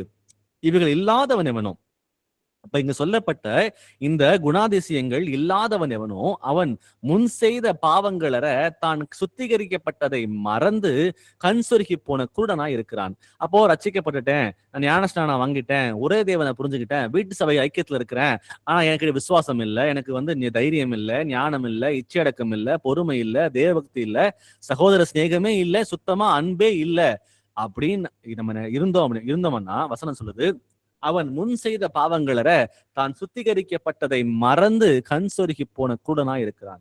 பிசாசானவனுடைய வஞ்சனையின் வலையிலே சிக்குண்டவனாக அவன் இருக்கிறான் என்று இந்த வார்த்தைகள் சொல்லுகிறது. அப்போ நம்ம ஒவ்வொரு நாளும் நம்மை நாமே நிதானித்தறிய வேண்டிய கடமை நம்ம ஒவ்வொருவருக்கும் இருக்கிறது. நான் எதிராளியானவன் எவனை விழுங்கலாமோ என்று கர்ஜிக்கிற சிங்கம் போல வகை தேடி சுற்றித் திரிகிறான். பொல்லாங்கனையும் அக்னி ஆஸ்திரங்களை எல்லாம் அவித்து போடத்தக்கதாக அப்படின்னு சொல்லி வசனங்களை வாசிக்கிறோம். சத்ரு நம்ம ஏதாவது ஒரு ரூபத்துல நம்முடைய ஆத்மாக்களை அழிப்பதற்கு அவன் வகை தேடி சுற்றி கொண்டே இருக்கிறான். ஒவ்வொரு நாளும் நம்ம வந்து நம்மை நாமே நிதானித்து அறியணும். நம்ம செக் பண்ணிக்கணும், சரியா இருக்குதா, இனி சரியா இருந்தோமா, நம்ம யோசனைகள் சரியா இருந்துச்சா, வாயின் வார்த்தைகள் சரியா இருந்துச்சா, நான் செய்த காரியங்கள் சரியா இருந்துச்சா, இது வந்து ஆவின் கனிக்கு உட்பட்டு இருந்துச்சா, கர்த்தருக்கு சித்தமாக இருந்ததா இல்லையா என்பதை நம்ம நிதானித்து அறியும் போது மட்டும்தான் நன்மை எது தீமை எது என்பதை நம்ம வந்து செய்ய முடியும். அதை நிதானிக்காமலே விட்டுட்டோம் அப்படின்னா நம்ம செய்கிற எல்லா காரியங்களிலும் நம்ம இருதயம் சொல்லும் நீ செய்யறது சரி.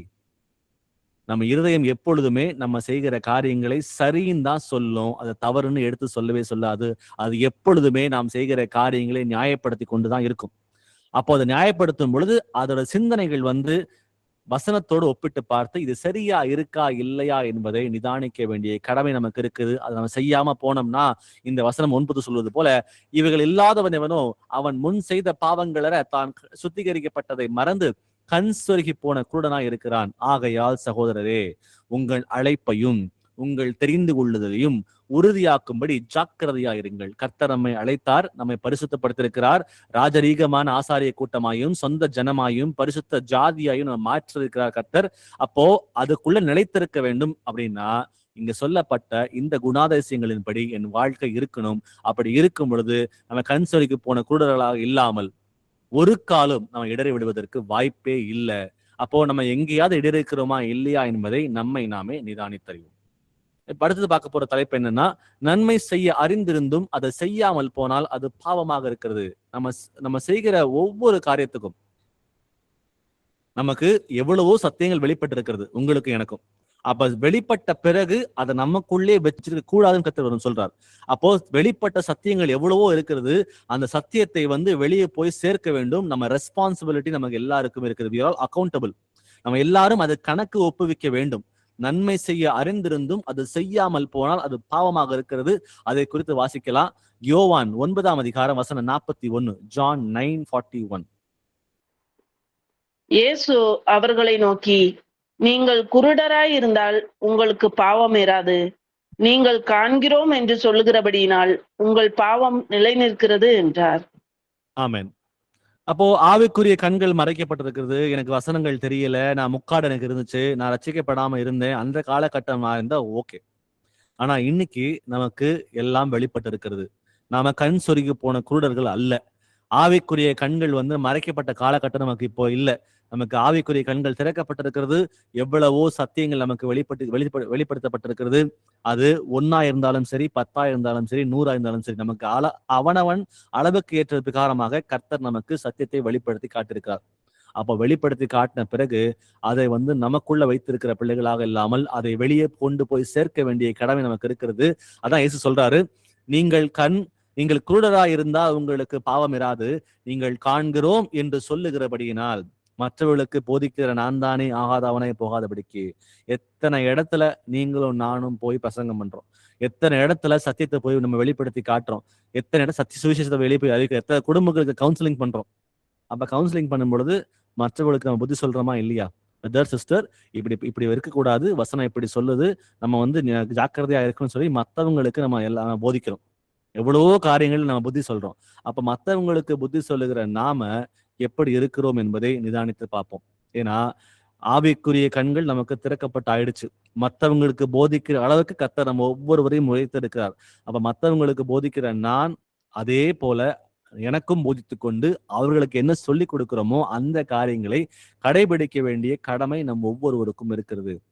அடுத்தது, சத்தியம் அறிந்த பிறகும் கூட நம்ம மனம் திரும்பாமல் அதே பாவத்திலே வாழ்ந்து கொண்டிருக்கிறோம் அப்படின்னா, நன்மை செய்ய தெரிந்திருந்தும் அது செய்யாமல் போனால் அது பாவமாக இருக்கிறது. அப்போ நமக்கு அதிகமான ஞானம் கர்த்தர் கொடுத்திருக்கிறார், அதிகமான வெளிப்பாடுகளை கொடுத்திருக்கிறார். அப்ப அதிகமான வெளிப்பாடுகளை கொடுத்திருப்பதனால நமக்கு நிறைய இன்னும் அதிகமான பொறுப்புகளும் வந்திருக்குது. இங்கிலீஷ் சொல்லுவாங்க, greater knowledge brings greater responsibility. நமக்கு அதிகமான ஞானம் கொடுக்கப்பட்டிருக்கு, அதிகமான விஷயங்கள் நமக்கு தெரியுது அப்படின்னா நமக்கு அதிகமான பொறுப்புகளும் நமக்கு வந்து சேருகிறது. அப்ப அந்த பொறுப்பை தட்டி கழிக்கிற பிள்ளைகளாக இல்லாமல் நன்மை செய்ய பழக வேண்டும். நன்மை செய்யறதுக்காக தான் நம்ம மீண்டும் கர்த்தருக்குள்ள சிருஷ்டிக்கப்பட்டிருக்கிறோம் என்பதை நம்ம புரிந்து கொள்ள பிள்ளைகளாக நம்ம மாற வேண்டும். வாசிப்போம் அடுத்ததா யாக்கோபு 4ஆம் அதிகாரம் வசனம் 17. ஜேம்ஸ் 4:17.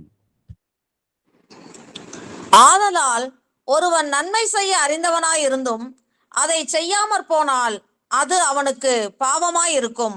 ஆமென். அப்போ கர்த்தருடைய சித்தம் இன்னதென்று நம்ம எல்லாரும் அறிந்திருக்கிறோம். கர்த்தர் சித்தம் அறிஞ்சு கூட, ஆண்டவரே சித்தம் தெரியும் ஆண்டவரே, ஆனா நான் கீழ்ப்படிய மாட்டேன் அப்படின்னு சொல்லி சொன்னோம்னா அது பெருமையான காரியம், அது கர்த்தருக்கு அருவருப்பான காரியம். அப்போ ஒரு விஷயம் தெரிஞ்சு கூட அதை நெக்லெக்ட் பண்றோம். இல்ல நான் செய்ய மாட்டேன், என்னால செய்ய முடியாது, எனக்கு பலவீனமாக இருக்குது, எனக்கு தெரியாதுன்னு சொல்லிட்டு இந்த மாதிரி ஒரு போர்வையை போத்தி கொண்டு நம்ம இருக்கிறோமே, ஆனால் நம்ம வஞ்சிக்கப்பட்டிருக்கிறோம். பிசாசோட பொய்களுக்கு நம்ம இடம் கொடுக்கிறோம். ஆண்டவர் சொல்றாரு, பேசுகிறவர்கள் நீங்கள் அல்ல, தந்தையின் ஆவியானவரே பேசுவார். எந்த இடத்துல என்ன செய்யணும், என்ன பேசணும் அப்படின்ற ஞானத்தை கர்த்தர் தான் கொடுக்கிறார். அவரே என் வாயில அமர்ந்து அந்த எதிரில உட்கார்ந்து இருக்கிறவங்களுக்கு என்ன வார்த்தை தேவையோ அதை என் மூலமாக கர்த்தர் பேசுகிறார். அந்த இடத்துல நான் போய் நிக்கிறது மட்டும்தான் என்னுடைய வேலை. ஆனா அங்க போகிறதுக்கு முன்னாடியே என் இருதயம் சொல்லும், நீ போகாத, உன்னால போனா அதை ஹேண்டில் பண்ண முடியாது, நீ சொன்னாலும் அவங்க கேட்க மாட்டாங்க, உனக்கு வசனமே தெரியாது, அவங்க ஏதாவது பிரச்சனை பண்ணாங்கன்னா நீ எப்படி ஹேண்டில் பண்ணுவ, அப்போ எப்படி உன்னால சமாளிக்க முடியும், ஒத்தையா நீ என்ன பண்ணுவ, உனக்கு அவ்வளவு ஞானம் கிடையாது, நீயே ஒரு பெரிய பாவி, உன் பாவத்தினால உன்னால உன்னை ரட்சித்துக் கொள்ள முடியல, நீ எப்படி மத்தவங்களை ரட்சிப்புகளை கொண்டு வருவேன்னு சொல்லிட்டு பிசாசு உங்க காதுக்குள்ள பேசிக்கிட்டே இருக்கும். இது எல்லாமே பொய்.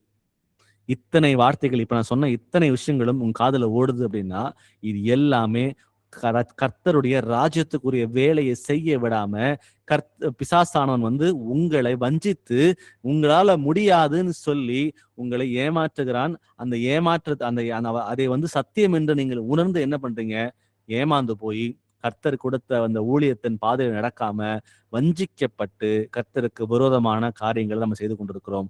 அது சத்தியமே அல்ல, அது முழுக்க முழுக்க பொய். நீங்கள் புறப்பட்டு போய் சகல ஜாதிகளையும் சீஷராக்கி பிதா குமாரன் பரிசுத்தாவின் நாமத்திலே ஞானஸ்நானம் கொடுத்து நான் உங்களை கட்டளையிட்ட யாவையும் அவர்கள் கைகொள்ளும்படிக்கு அவர்களுக்கு உபதேசம் பண்ணுங்கள். இதோ உலகத்தின் முடிவு பரியந்தம் சகல நாட்களிலும் நான் உங்களுடைய கூட இருக்கிறேன். இதுதான் சத்தியம். நீ புறப்பட்டு போ, உன் கூட நான் இருக்கிறேன், கடைசி நாள் வரைக்கும் உன்னோட கூட இருக்கிறேன்னு சொல்லி ஆண்டவர் சொல்லுகிறார். அப்போ அவருடைய ஆவி நம்முடைய கூட இருக்கும் பொழுது நம்ம எதை குறித்தும் கலங்கவோ பயப்படவோ தேவையில்லை. எதிரில போய் நம்ம பேசும் பொழுது உட்கார்ந்து இருக்கிறவங்களுக்கு நமக்கு என்ன தெரியுமோ அந்த அளவுக்கு அவங்களுக்கு தெரிஞ்சா போதும். இப்ப நமக்கு என்ன தெரிஞ்சிருக்கிறோ அந்த விஷயம் அவங்களுக்கு தெரிஞ்சா போதும் அப்படின்றதுனாலதான் கர்த்தர் உங்களையும் என்னை அனுப்புறார். நமக்கு மேல அவங்களுக்கு தெரியும் அப்படின்னா, நமக்கு மேல தெரிஞ்ச காரியங்களை அவங்க புரிஞ்சுக்கணும் அப்படின்னா கர்த்தர் ஒருபோதும் உங்களையும் என்னையும் அனுப்பவே மாட்டார். அதுக்கு வேற யாரையும் அனுப்புவார். சரிங்களா? அப்போ அந்த இடத்துல நமக்கு என்ன தெரிந்திருக்கிறதோ அந்த காரியங்களை போய் அவங்களுக்கு சொல்லிக் கொடுத்தா மாத்திரமே போதும். அந்த ஆத்மாவுக்கு அந்த நேரத்துல அதுதான் தேவைப்படுகிறது. அதனால மட்டும்தான் கர்த்தர் வந்து நம்ம அந்த இடத்துல அனுப்பிச்சிருக்கிறார். நன்மை செய்ய தெரிந்திருந்தும் அதை செய்யாமல் போனால் அது நமக்கு பாவமாக இருக்கிறது. ஆப்பர்ச்சுனிட்டி கொடுக்கும் பொழுது அதை யூஸ் பண்ணிக்கோங்க. ஏன்னா அந்த ஆப்பர்ச்சுனிட்டி யூஸ் பண்ணோம்னா அது நமக்கு நன்மையாக வந்து சேரும். நம்ம யூஸ் பண்ணாம போனோம்னா அது நமக்கு பாவமாக மாறுகிறது. கர்த்தர் வந்து நீங்க போலன்னா பரவாயில்ல, வேற யாராவது அனுப்புவார். அவர் செய்த காரியத்தை வந்து அவர் தொடங்கின காரியத்தை அவர் முடிக்காம விடவே மாட்டாரு. அந்த ஆத்மாவுக்கு வேற யார் மூலமாவது அந்த சத்தியத்தை அறிவிப்பதற்கு அவர் ரெடியா இருக்கிறார். அந்த வாய்ப்பை நீங்க இழந்து போகாமல் நன்மை செய்யறதுக்கும் நற்கிரிகளை செய்வதற்கும் வாய்ப்பு கிடைக்கும் போது அதை செய்யுங்க. யோவான் 13ஆம் அதிகாரம் வசனம் 17. ஜான் 13:17. நீங்கள் இவைகளை அறிந்திருக்கிறபடியினால் இவைகளை செய்வீர்களானால் பாக்கியவான்களாய் இருப்பீர்கள். ஆமென். அப்போ எல்லாம் அறிந்த பிறகு அந்த காரியங்களை நம்ம செய்யும் பொழுது நம்ம பாக்கியவான்களாக மாறுகிறோம். அப்போ கீழ்ப்படிதல் மூலமா மட்டும்தான் நமக்கு ஆசீர்வாதம் தொடங்கும், ஆசீர்வாதம் கிடைக்கும். அப்போ இயேசு கிறிஸ்துவுக்கு சொல்லிக் கொடுத்த காரியங்கள் என்னவாக இருக்கிறதோ அதை உணர்ந்து அதை கீழ்ப்படியும் பொழுது ஆட்டோமேட்டிக்கா நீங்களும் நானும் பாக்கியவான்களாக மாறுகிறோம். அப்போ ஞானம் இருந்தா மட்டும் பத்தாது. எனக்கு சகல ரகசியங்களை அறிந்திருந்தும் பிசாசுகளை துரத்தினாலும் நவமான பாஷைகளை பேசினாலும் சர்ப்பங்களை தேள்களை மிதித்தாலும் எல்லாமே செஞ்சாலும் கூட நான் கீழ்ப்படியாம எனக்கு அறிந்த சத்தியத்தை நான் வந்து வெளிப்படுத்தாம நற்கிரிகளின் நன்மையான காரியங்களை செய்யாம இருந்தோம்னா இட் இஸ் இன்கம்ப்ளீட். அதுல பிரயோஜனமும் இல்லை, அது பாவமாக இருக்கிறது. அப்போ தேவனுடைய வார்த்தைகளை நம்ம வந்து வாழ்கிற பிள்ளைகளாக எல்லாம் தெரிந்த பிறகு அதை வாழ்க்கையில வந்து நம்ம வந்து பிரதிபலிக்கிற பிள்ளைகளாக இருக்க வேண்டும் என்று பார்க்கிறோம். வாசிக்கலாம் 2 பேதுரு 2ஆம் அதிகாரம் வசனம் 21. 2 Peter 2:21. அவர்கள் நீதியின் மார்க்கத்தை அறிந்த பின்பு தங்களுக்கு ஒப்புவிக்கப்பட்ட பரிசுத்த கற்பனையை விட்டு விலகுவதை பார்க்கிலும் அதை அறியாதிருந்தார்களானால் அவர்களுக்கு நலமாயிருக்கும். ஆமென். இந்த இடத்துல நமக்கு ஞானம் கொடுக்கப்பட்டிருக்கிறது. கர்த்தர் ரகசியங்கள் வெளிப்படுத்தி கொடுக்கப்பட்டிருக்கு. ரகசியம் வெளிப்பட்ட பிறகு நம்ம எல்லாருக்கும் வந்து ஒரு பொறுப்பு இருக்கு. அந்த காரியத்தை வெளியே போய் சேர்க்கணும்னு சொல்லி ஒரு பொறுப்பு இருக்கு. அப்போ அதை நம்ம வந்து செய்யாம போனோம்னா நமக்கு பாவம்னு பார்த்துக்கிட்டு இருக்கிறோம். அதை இதே வசனம் சொல்லுது, நீதியின் மார்க்கத்தை அறிந்த பிறகு தங்களுக்கு ஒப்புவிக்கப்பட்ட பரிசுத்த கற்பனையை விட்டு விலகுவதை பார்க்கிலும் அதை அறியாதிருந்தா அவருக்கு நலமா இருக்கும். அப்போ அந்த சத்தியம் அறிந்த பிறகு கூட அதை வந்து அதை திரும்பிட்டு அதை கீழ்ப்படிய மாட்டேன், எனக்கு இது வந்து வேண்டான்னு சொல்லி திரும்பி போகிற பிள்ளைகளுடைய வாழ்க்கை பரிதபிக்கப்பட்ட வாழ்க்கையாக இருக்கிறது. அது ஹைலி டேஞ்சரஸ். அப்ப அந்த மாதிரி ஒரு சூழ்நிலைக்குள்ள நம்ம யாரும் போகவே கூடாது. நம்ம வந்து கொடுக்கப்பட்ட காரியங்களை உறுதியாக கடைசி நாள் தரித்திருக்க வேண்டும் என்று நான் விரும்புகிறார். அப்போ சத்தியத்தை வந்து ஒரு பொக்கிஷத்தை போல நம்ம கொடுக்கப்பட்ட வெளிப்பாடுகளை ஒரு பொக்கிஷத்தை போல பாதுகாத்து கொண்டு அதுல சொல்லப்பட்ட காரியங்களுக்கு கீழ்ப்படிந்திருந்து நம்ம நடக்கும் பொழுது எல்லாரும் பாக்கியவான்களாக மாறுகிறோம். அப்போ விசுவாசம் இருக்குன்னு சொல்ல மட்டும் இல்ல, அந்த விசுவாசத்தை கிரியின் மூலமாக வெளிப்படுத்துற பிள்ளைகளாக மாற வேண்டும். கடைசியா பார்ப்போம். அடுத்ததா, கீழ்ப்படியாமல் போனால் ஆக்கினை தீர்ப்பு உண்டு. அப்போ தேவன் நம் எல்லாரும் வந்து கனி கொடுக்க வேண்டும், அவரை அறிந்த பிறகு கனி கொடுக்க வேண்டும் என்று அவர் விரும்புகிறார். கனி கொடுக்காத மரம் எல்லாம் வெட்டுண்டு அக்கினியிலே போடப்படும் என்று வார்த்தைகள் சொல்லுகிறது. அதை வாசிக்கலாம். மத்தேயு 3ஆம் அதிகாரம் வசனம் 10. Matthew 3:10. இப்பொழுதே கோடரியானது மரங்களின் வேரருகே வைத்திருக்கிறது. ஆகையால் நல்ல கனி கொடாத மரமெல்லாம் வெட்டுண்டு அக்கினியிலே போடப்படும். ஆமென். கொலோசியர் 1ஆம் அதிகாரம் வசனம் 9 முதல் 11 வரை எடுத்துக்கங்க. அப்படியே கொலோசியர் 1 9 முதல் 11 அடுத்ததா வாசிக்கலாம். இப்பொழுது கோடாரியானது மரங்களின் வேர் அருகே வைத்திருக்கிறது. ஆகையால் நல்ல கனி கொடாத மரமெல்லாம் வெட்டுண்டு அக்கினியிலே போடப்படும் அப்படின்னு சொல்லி பாக்குறோம். அப்போ கனி கொடுக்கணும். கர்த்தரை அறிந்த பிறகு நம்ம எல்லாரும் வந்து கனி கொடுக்கிற பிள்ளைகளாக நம்ம மாற வேண்டும். இது கர்த்தர் விரும்புகிற காரியமாக இருக்கிறது. ஆனா அவரை அறிந்த பிறகு நம்ம வந்து கனி கொடுக்க மாட்டேன், நான் என்ன மட்டும் பார்த்துக்குவேன், எனக்குரிய காரியங்களை மட்டும் நான் செய்யறேன்னு சொல்லிட்டு ஒரு செல்ஃபிஷா தன்னிச்சையாக இருந்தோம் அப்படின்னா அது கர்த்தருக்கு பிரியமானது அல்ல. நல்ல கனி கொடாத மரம் எல்லாம் வெட்டுண்டு அக்கினியிலே போடப்படும் என்று நம்ம பார்க்கிறோம். அப்போ நம்ம வந்து அந்த ஃப்ரூட்ஃபுல் அந்த அந்த கனி கொடுக்கிற வாழ்க்கையை நம்ம வந்து வாழணும். ஏனென்றால் அது வாழாவிட்டால் தேவனுடைய சிங்காசனத்துக்கு முன்பு நம்ம நிற்கவே முடியாது. நமக்கு அது வேண்டாம். அப்போ மனம் திரும்பின பிள்ளைகளாக இருக்கிறோமே, ஆனால் நம்ம வந்து அதை வந்து வெளிப்படுத்த அந்த விசிபிள் சேஞ்ச், அந்த மற்றவங்க பார்க்கறது போல நம்ம வாழ்க்கை அமையணும்னு சொல்லி ஆண்டவர் விரும்புகிறார். வாசிக்கலாம் அந்த கொலோசியர்ல 1ஆம் அதிகாரம் வசனம் 9 முதல் 11 வரை. கொலோசியன்ஸ் 1:9-11. இது நிமித்தம் நாங்கள் அதை கேட்ட நாள் முதல் உங்களுக்காக இடைவிடாமல் ஜெபம் பண்ணுகிறோம்.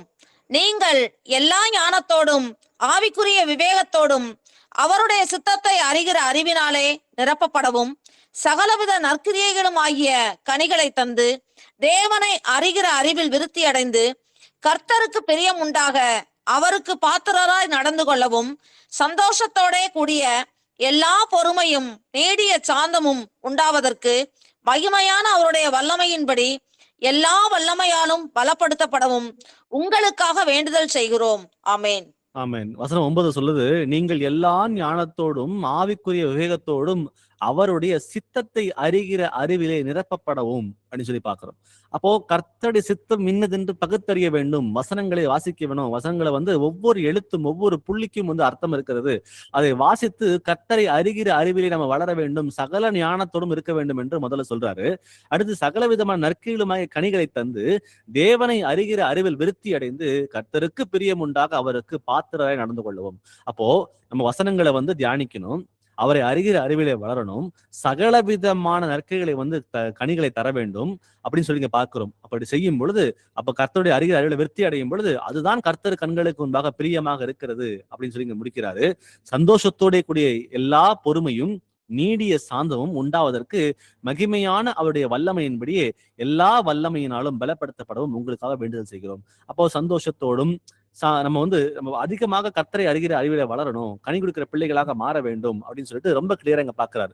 ஏன்னா எல்லாம் அறிந்த பிறகு நம்ம கனி கொடாம போனோம்னா மத்தேயு 3:10 சொல்வது போல நல்ல கனி கொடாத மரம் எல்லாம் வெட்டுண்டு அக்கினியிலே போடப்படும். அப்ப எல்லாம் தெரிந்தும் கூட கனி கொடுக்கலன்னா அதுல பிரயோஜனமே இல்லை அப்படின்றத ரொம்ப தெளிவா இந்த வார்த்தைகள் நமக்கு சொல்லுது. வாசிப்போம். அடுத்ததா யோவான் 15ஆம் அதிகாரம் வசனம் 6. ஜான் 15:6. ஒருவன் என்னில் நிலைத்திராவிட்டால் வெளியே எரியுண்ட கொடியை போல அவன் எரியுண்டு உலர்ந்து போவான்.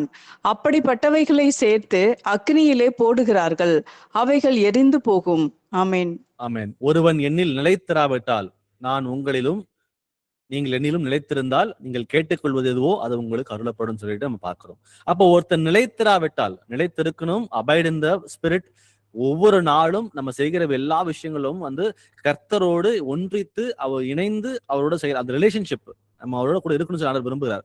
அப்போ அவரோட சேர்ந்து இருந்தோம் அப்படின்னா நமக்கு எந்த பிரச்சனையுமே இல்லை. பட் ஒருவன் நிலைத்திராவிட்டால் வெளியே எரியுண்ட கொடியை போல, வெளியே எரியுண்ட கொடியை போல அவன் எரியுண்டு உலர்ந்து போவான். அப்படிப்பட்டவைகளை சேர்த்து அக்னியிலே போடுவார்கள், அவைகள் எரிந்து போகும். இப்போ இயேசு கிறிஸ்து இல்லாத ஒரு வாழ்க்கை, அவரோடு ஒன்றித்திராத ஒரு வாழ்க்கை, ஒரு வறண்ட ஒரு வாழ்க்கை, ஒரு ஸ்பிரிச்சுவலி ஒரு ட்ரையான ஒரு வாழ்க்கை, ஒரு வறண்ட ஒரு வாழ்க்கை. அந்த வாழ்க்கை நம்ம யாருக்குமே வேண்டாம். நம்ம எல்லாருமே கர்த்தருக்கு பிரியமான பிள்ளைகளாக இருக்க வேண்டும் என்று அவர் வரும்பொழுது அவர் கூட போகணும், என் பாவங்கள் கழுவுப்படணுன்றதுக்காக அவன் எல்லாரும் ஏற்றுக்கொண்டு அவருக்கு பிரியமான பிள்ளைகளாக இருக்கிறோம். அப்ப அவர் என்ன விரும்புகிறாரோ அதை முழு இருதயத்தோடு அந்த மனப்பூர்வமாக அவர் நமக்கு என்ன வெளிப்படுத்தி காட்டுகிறாரோ நற்கிரிகளின் நன்மையான காரியங்களை நம்ம நடப்பிக்கிற பிள்ளைகளாக மாற வேண்டும். அப்போ இன்னும் கீழ்ப்படுகிறோம், ஆவியில வளர்றோம். எல்லாம் அறிந்த பிறகு கூட அவர் நிலைத்திராவிட்டால், அவருக்கு பிரியமான காரியங்களை செய்யாவிட்டால் ஒரு வறண்ட நிலத்தை போல ஒரு ஸ்பிரிச்சுவலி ஒரு ட்ரையான ஒரு வாழ்க்கை நமக்கு அது ஆபத்தானதாக மாறும். பிசாசானவன் நம்மை ஆட்கொண்டு நம்மை அழிப்பதற்கு அவன் வகை தேடி சுற்றி திரிகிறான். அவனுக்கு ஒருபோதும் இடம் கொடுக்காம நம்ம இன்னும் கர்த்தருடைய கிருயில பெருகிற பிள்ளைகளாக நம்ம மாறலாம். சோ இன்றைக்கு நிறைய காரியங்களை தியானிச்சோம். இது எல்லாத்தையும் மனதில் வைத்துக் கொண்டு நம்ம எங்கெல்லாம் கனி கொடுக்காம இருக்கிறோம், நம்ம எங்க நன்மையான காரியங்களை செய்யாம இருக்கிறோம், நற்கைகளை செய்யாம இருக்கிறோன்றதை உணர்ந்து எங்கேயாவது செய்யாம இருந்தோம்னா அந்த பாவங்களை எல்லாத்தையும் மன்னிப்பு கேட்டு மனம் திரும்பி கர்த்தர் நமக்கு ஒரு வாய்ப்பை கொடுக்கும் பொழுது அந்த வாய்ப்பை பரிபூர்ணமாக பயன்படுத்தி மனப்பூர்வமாக அந்த காரியங்களை நம்ம செய்யணும். இதுதான் தேவனுடைய சித்தமாக இருக்கிறது. இதுக்குதான் நம்ம எல்லாரும் அழைக்கப்பட்டிருக்கிறோம். நம்ம எல்லாரும் வசனம் வாசிச்சோம் இல்ல, தேவன் உங்களை உத்தமர் என்று எண்ணினபடியே உங்களை என்னையும் தேவன் உத்தமராக எண்ணிருக்கிறார். அது எண்ணினதால மட்டும்தான் நீங்களும் நானும் உங்களுக்கும் எனக்கும் அவர் போய் சத்தியத்தை மகனே நீ போய் அறிவி, மகளே நீ போய் அறிவின்னு சொல்லிட்டு நம்ம எல்லாருக்கும் அந்த வேலையை கொடுத்திருக்கார். கர்த்தரே நம்மை உத்தமர் என்று எண்ணின பிறகு நமக்கு வேற என்ன வாழ்க்கையில வேணும்? அப்போ அவர் எண்ணினபடியாக நாம எல்லாரும் அவர் கீழ்ப்படுகிற பிள்ளைகளாக இருந்து இன்னும் அதிகமான அவர் கிரியிலே பெருக வேண்டும் என்று அந்த எண்ணங்களோட அது நிறைவு செய்துக்கலாம். Praise the Lord brothers and sisters. ஒரு ஜெபம் பண்ணி கொடுக்க நிறைவு செய்யலாம். யாராவது ஒரு பிரேயர் பண்றீங்களா? அன்பின் பரலோக தகப்பனே, உம்மை போற்றுகிறோம், உம்மை ஆராதிக்கிறோம், உம்மை வணங்குகிறோம், உமக்கு நன்றி செலுத்துகிறோம். அப்பா பிதாவே, இதோ தாசனை மறைத்து 1 மணி நேரமாக நீங்க வேத வாக்கியங்களை எங்களுக்கு கொடுத்திருக்கீங்கப்பா. அதை எங்கள் இருதய பலகையிலே எழுதி அப்பா தகப்பனே இதோ இன்றைக்கு கேட்ட வசனத்தின்படி, சத்தியமான வசனத்தின்படி நன்மை செய்கிறவர்களாக, நற்கிரியை செய்கிறவர்களாக மனப்பூர்வமாக செய்ய வேண்டும் அப்பா. இதோ உமது சித்தம் அப்பா. இதோ நீங்கள் எங்களை உத்தமராக எங்களை தெரிந்து கொண்டிருக்கின்றப்பா. அந்த வாய்ப்பை நாங்கள் பெற்றிருக்கின்றோம் அப்பா. எங்களுக்கு ஒன்றும் தெரியாது, நன்மை செய்ய தெரியாது, நற்கிரியை செய்ய தெரியாது, சுவிசேஷம் அறிவிக்க தெரியாது என்று நாங்கள் ஒதுங்கி விடாமல், பழைய பாவத்திலே விழுந்து விடாமல் ஆண்டவரே, நன்மை செய்யக்கூடிய, நற்கிரியை செய்யக்கூடிய மனப்பூர்வமாக ஓட வேண்டும் அப்பா. ஓடி சுவிசேஷம் அறிவிக்க வேண்டும் அப்பா. இதோ வேத வசனத்தை கொண்டு நாங்கள் ஒவ்வொருவருக்கும் புத்தி சொல்லி, யார் யாரெல்லாம் மனம் திரும்பாமல் இருக்கிறார்களோ அவர்கள் மனம் திரும்புவதற்காக தான் எங்களை தெரிந்து கொண்டிருக்கிறப்பா. அந்த உற்சாகத்தோடு தொடர்ந்து ஓடக்கூடிய பிள்ளைகளாக நாங்கள் இருக்க வேண்டும் அப்பா. இதோ ஆண்டவரே, கிரியை இல்லாத விசுவாசம் செத்ததாய் இருக்கிறது என்பதை நாங்கள் மனப்பூர்வமாக நம்புகிறோம் அப்பா.